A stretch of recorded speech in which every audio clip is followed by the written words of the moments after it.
Hello दोस्तों, आज हम क्लास 10th और 12th के इंग्लिश ग्रामर में नाउन का पूरा ऑब्जेक्टिव करने वाले हैं। यानी नाउन आपको एग्ज़ाम में फिल अप द ब्लैंक्स करने के लिए आएगा, ऑब्जेक्टिव में आएगा, भरने के लिए आएगा। इस तरह से आपको नाउन पूछा जाएगा। तो हम इसी एग्जाम्पल से समझेंगे कि आपको भरना क्या है। तो सबसे पहली बात, नाउन कहते किसे हैं? तो noun is the name of a person, place और थिंग। नाउन का मतलब होता है संज्ञा। तो किसी व्यक्ति, वस्तु, स्थान, भाव आदि के नाम बताने वाले को संज्ञा कहते हैं। संज्ञा के 5 भेद होते हैं: जातिवाचक, व्यक्तिवाचक, भाववाचक, समूहवाचक, द्रव्यवाचक। Common noun, proper noun, collective noun, material noun, abstract noun. हम एग्जाम्पल से ही सबके डेफिनेशन को समझ लेंगे। देखिए, I saw a little dash shivering in the rain. Saw यानी देखा, लिटिल यानी छोटा, शिवरिंग कांपना, रैन यानी मैंने कांपते हुए देखा। यहाँ पे डैश है और कॉमन नाउन आपको यहाँ पे भरना है। तो आप कॉमन नाउन सबसे पहले ढूंढिए यहाँ पे कौन है। ऑप्शन नंबर ए देखिए, बॉय। बॉय का मतलब होता है लड़का और ये है कॉमन नाउन। कॉमन नाउन यानी जातिवाचक संज्ञा।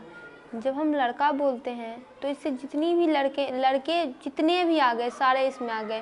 छोटा होगा, बड़ा होगा, गोरा होगा, काला होगा। तो यहाँ पे कॉमन नाउन में ये भराएगा। यानी मैंने एक लड़के को देखा, छोटे लड़के को देखा जो कि रैन में कांप रहा था। और इसके ऑप्शन पर चर्चा करेंगे। राहुल क्या है? राहुल एक प्रॉपर नाउन है, किसी व्यक्ति का नाम है, किसी विशेष व्यक्ति का नाम है। तो ये क्या हो जाएगा? Proper noun. नेहा किसी विशेष लड़की का नाम है, ये हो गया प्रॉपर नाउन। और आर्मी क्या है? समूहवाचक संज्ञा। ये कलेक्टिव नाउन का एग्जाम्पल है। यहाँ पे कॉमन नाउन सिर्फ बॉय है।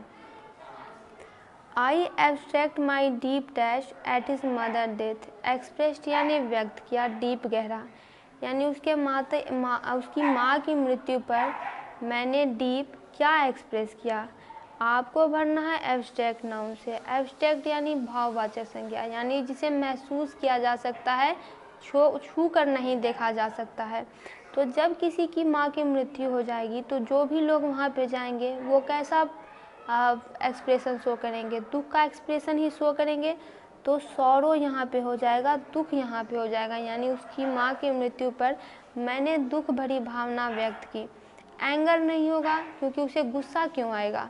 मर्सी नहीं होगा यानी वो दया क्यों दिखाएगा उस पर, ये तो दुख का माहौल है, तो सॉरो हो जाएगा। Dash was a great king who would always be remembered by the people of taut country. That country आप बोल सकते हैं कि वह एक महान राजा थे जो कि उनके देश के लोगों के द्वारा हमेशा याद किए जाएंगे।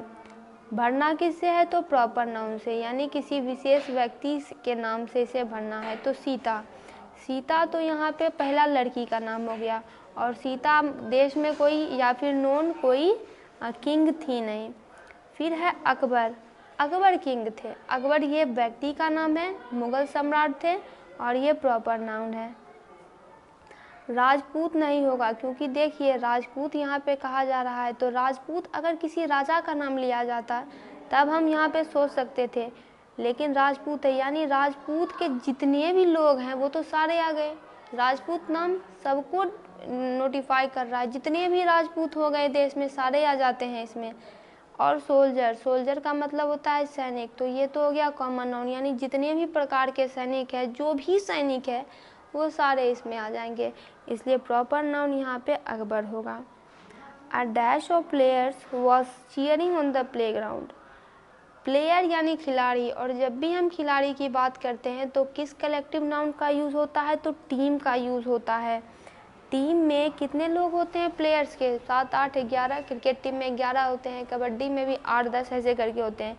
यानी ये team of players was cheering, वो प्ले ग्राउंड पर चीयर कर रहे थे, हौसला बढ़ा रहे थे। आपको याद रखना है कि कलेक्टिव नाउन में जब भी कहीं प्लेयर्स आ जाएगा तो आपको टीम भरना है, टीम ऑप्शन ही भरना है। अ dash of parrot flu in the sky, यानी तोतों का झुंड आप कह सकते हैं, आकाश में उड़ गया। तो जब भी पक्षी की बात होती है तो हम फ्लॉक का जब भी पक्षियों की बात होती है तो हम फ्लॉक का इस्तेमाल करते हैं कि अब यानी तोतों का जो झुंड था वो आकाश में उड़ गया। बंच का मतलब होता है गुच्छा, जिसका उपयोग हम चाबियों के लिए करते हैं। हर्ड का मतलब होता है, हर्ड का उपयोग हम लोग ना भेड़ों के लिए करते हैं, तो पक्षियों के लिए फ्लॉक का इस्तेमाल होता है, ये नियम ही है। We saw a dash of lions at the century. अब सेंचुरी में लायंस कितने होंगे, तो लायन बहुत सारे होंगे।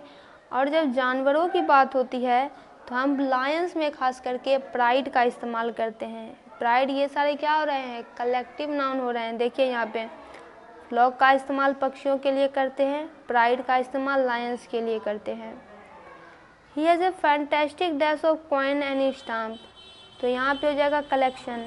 कलेक्शन होता है कॉइन और स्टाम्प का, यानी उसके पास सिक्कों और स्टैम्प का ज़बरदस्त कलेक्शन है। इसका कोई पैकेज नहीं होता, बास्केट नहीं होता, ग्रुप नहीं होता, कॉइन्स का कलेक्शन होता है, ये कलेक्ट किए जाते हैं। I sent a dash of fruits my sister.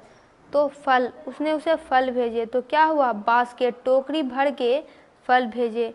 Fruits में हम बास्केट का यूज़ करेंगे कि उसने अपनी बहन को टोकरी भर के फल भेजे। I am unable to locate my new dash of school shoes. तो यहाँ पे क्या भराएगा, यानी मैं जो है मेरे जो जूते हैं मैं उसे लोकेट कर नहीं पा रहा हूँ, यानी घर में रख नहीं पा रहा हूँ। तो जूते का क्या होता है, जूते दो होते हैं, तो जूते का होता है पेयर, तो यहाँ पे हो जाएगा पेयर। आगे बढ़ते हैं। आगे है What was his dash to your decision to quit study, यानी रिएक्ट यहाँ पे लिखा हुआ है। तो व्हाट क्या कि उसका क्या रिएक्ट था जब तुमने ये डिसीजन लिया कि मैं पढ़ाई छोड़ रहा हूँ, तो यहाँ पे रिएक्शन हो जाएगा, रिएक्ट नहीं होगा, रिएक्शन हो जाएगा। यानी उसकी क्या प्रतिक्रिया थी जब तुमने यह डिसीजन सुनाया कि अब तुम पढ़ाई नहीं करने वाले हो। I have no dash to you going for a movie but the time is a concern, यानी यहाँ पे हो जाएगा ऑब्जेक्शन, यानी मुझे कोई भी दिक्कत नहीं है जब तुम फिल्म देखने जा रहे हो, लेकिन समय जो है ये एक चिंता का विषय है। You need a lot of dash when you are studying, जब तुम पढ़ाई कर रहे हो तो तुम्हें बहुत ज़्यादा कंसंट्रेशन की आवश्यकता है, यानी ध्यान की आवश्यकता है। On a family holiday my wife just loves going window smashing, जब भी परिवार में छुट्टियां आती है तो मेरी पत्नी विंडो स्मैशिंग का मतलब क्या होता है कि वो शॉपिंग करने के लिए जाती है, और ये शॉपिंग का दूसरा नाम ही होता है विंडो स्मैशिंग। अब यहाँ पे आप शॉपिंग ऑप्शन में टिक मत कर दीजिएगा, क्योंकि शॉपिंग का मतलब ही होता है विंडो स्मैशिंग, तो यहाँ पे विंडो स्मैशिंग होगा। Choose the odd one out, इन सब में से आपको ओड निकालना है। तो देखिए वीट गेहूँ, पैडी हो गया चावल, और बार्ली हो गया इसी कैटेगरी में आता है, तो यहाँ पे हम मस्टर्ड को अलग कर देंगे, ये होता है सरसों। Christopher Columbus set out to discover new, आपने हिस्ट्री में पढ़ा होगा कि क्रिस्टोफर कोलंबस शायद स्पेन के थे, स्पेन से उन्होंने आप एक बार देख लीजिएगा कि वो कहाँ के थे, लेकिन हमको लगता है वो स्पेन के ही थे, कि वो स्पेन से निकले थे। क्यों निकले थे, क्योंकि उन्हें दुनिया ढूंढनी थी, नए नए देश ढूंढने थे, सॉरी दुनिया नहीं, नए नए देश ढूंढने थे। तो यहाँ पे Christopher Columbus set out to discover new, Christopher Columbus land यहाँ पे सही ऑप्शन हो जाएगा, क्योंकि उन्हें भूमि दूसरे दूसरे देश तो ढूंढने ही थे, लेकिन वहाँ उन्हें जगह खोजनी थी, तो मुख्य रूप से हम इसे लैंड के में ही रखेंगे।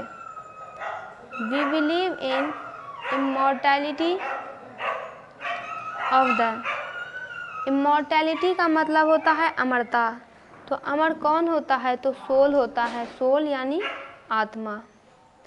ही has made a major dash of that simple problem, यानी उसने उस छोटे से प्रॉब्लम का क्या बना लिया, एक टास्क बना लिया। टास्क यानी एक बड़ी चीज़ बना ली।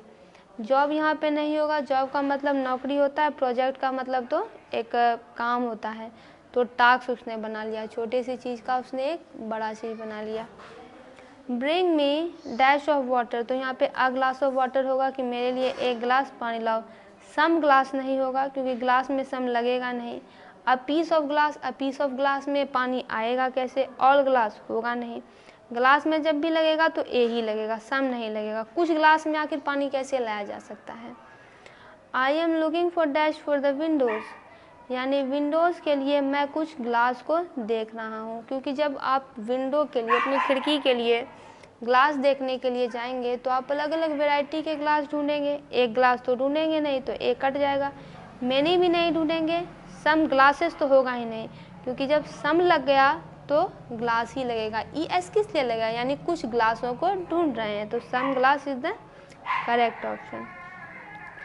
This chair seems to be made of dash but it isn't, यानी यह चेयर लग रहा है कि यह लोहे का बना है लेकिन ये बना नहीं है। देखिए आयरन्स नहीं होगा क्योंकि ये मेटल है। मेटल में आयरन्स क्यों होगा, सिर्फ आयरन होगा। एन आयरन नहीं होगा, सिर्फ आयरन होगा। सम आयरन भी नहीं होगा, कुछ आयरन नहीं, सिर्फ आयरन होगा। I banged my toe on the floor, यानी उस फ्लोर से जो है उसका टो जो है वो टकरा गया। बाकी देखिए स्पेलिंग ही गलत लिखी हुई है। फिर है choose the odd one out, इसमें से आपको ऑड निकालना है। तो देखिए वोमेन का मतलब भी महिला, गर्ल लड़की, महिला वही हुई, लेडी मतलब भी वही, लेकिन यहाँ मैन का मतलब पुरुष, यहाँ पे जाति अलग हो गई, तो ये हो जाएगा odd. The USA is, USA क्या है, तो यूएसए एक लोकतंत्र है, ये डेमोक्रेसी हो जाएगा। The child was licking, child बच्चा किसको चाट रहा था, तो आइसक्रीम, एन आइसक्रीम चाट रहा था, क्योंकि आइस जब है तो IAEIOU, तो इसके पहले एन का प्रयोग होगा, तो बच्चा एक आइसक्रीम चाट रहा था, सॉरी एन का प्रयोग होगा, तो ये ऑप्शन तो सीधे गलत हो गया, ये भी गलत हो गया। मैनी आइसक्रीम कैसे एक बार में चाट सकता है, तो एन आइसक्रीम ही इसका सही आंसर है। Choose the odd one out, तो यहाँ पे देखिए फॉक्स जानवर है, लोमड़ी, लियोपार्ड भी जानवर है, तेंदुआ, लायन शेर ये भी जानवर है, लेकिन पिजन क्या है, पिजन एक पक्षी है, तो ये यहाँ पे ऑड है। Choose the odd one out, car, steamer, ship. Car से भी ट्रांसपोर्टेशन का काम होता है, स्टीमर से भी होगा और शिप से भी होगा, लेकिन केतली से क्या होगी, चाय बनेगी, तो ये ऑड वन आउट है। There is a dash over the Ganga, हम लोग ये हमेशा पढ़ते हैं, आर्टिकल में भी आपने पढ़ा होगा, तो क्या है, ब्रिज, यानी गंगा नदी के ऊपर जो है ब्रिज है, यानी गंगा के इस छोर से लेकर इस छोर तक पुल बना हुआ है। One man trash is another man, trash का मतलब कूड़ा, और ये हो जाएगा ट्रेजर। ये बहुत बड़ा आइडम या प्रोवर्ब भी है कि एक मैन का कचरा जो है दूसरे मैन का ट्रेजर, यानी क्या बोल सकते हैं उसको, संपत्ति बन जाती है, बहुत ही कीमती चीज़ उसके लिए बन जाती है। Choose the odd one out, और देखिए ब्लाइंड यानी अंधा, डम्ब गूंगा, डीफ यानी बहरा, तो ये सारे क्या हो गए, डिजीज हो गए, डिसऑर्डर हो गए इंसान के, लेकिन इडियट ये तो एक तरह से गाली है। Choose the odd one out, pen, paper, pencil और मार्कर। देखिए पेन से भी लिखने का काम होगा, मार्कर से भी लिखने का काम होगा और पेंसिल से भी लिखने का होगा, लेकिन पेपर पर लिखने का काम किया जाएगा, तो ये हो जाएगा ऑड। तो दोस्तों इसका पूरा ऑब्जेक्टिव कंप्लीट हुआ। आप बार बार इसे प्रैक्टिस कीजिए। अगर आपको एक बार में समझ में नहीं आता है तो आप वीडियो को दोबारा सुनिए।